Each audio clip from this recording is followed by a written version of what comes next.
Good morning, saints of God. My name is Christian Das, for those of you that do not know. Today, we'll be taking a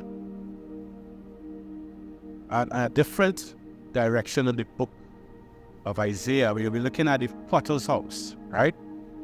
With a little slight difference of what you will be normally hearing. Okay, so the scripture says in Jeremiah.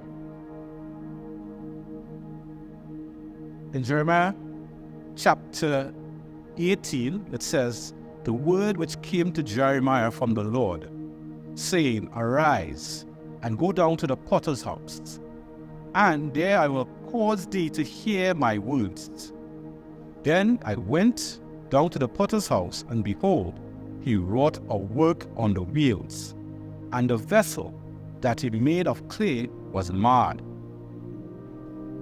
in the hand of the potter. So he made it again another vessel, as seemed good to the potter to make it. Then the word of the Lord came to me, saying, O house of Israel, cannot I do with you as the potter?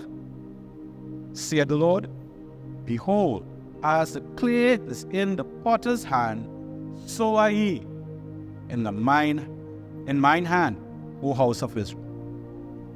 So we see God saying that we are as clay in his hand. But the perspective I want to take for this 5 days of interacting with you is that the processes that is required to get from clay to vessel of one. I have a little background, not in pottery with the wheel, but with ceramics, which is similar. It has the same processes, right?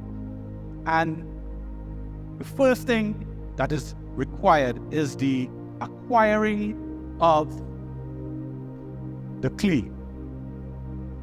You can either go and get the clay, which takes some sort of energy or some sort of doing, or sort of could cost you something to get the clay.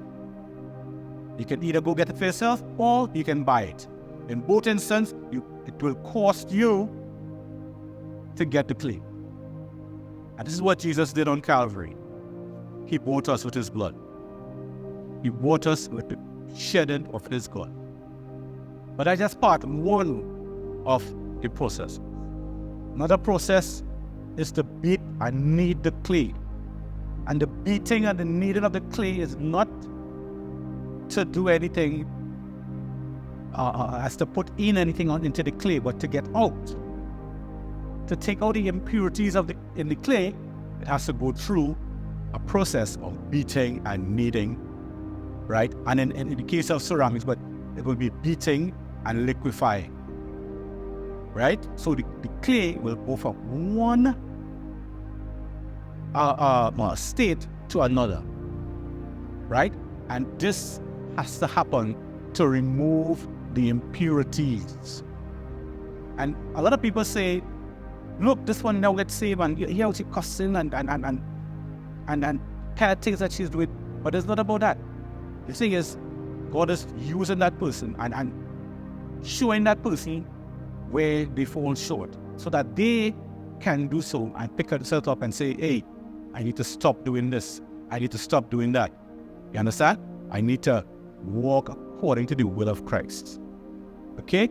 So tomorrow, we'll go more in depth into the processes of the potter's house. Thank you. See you tomorrow.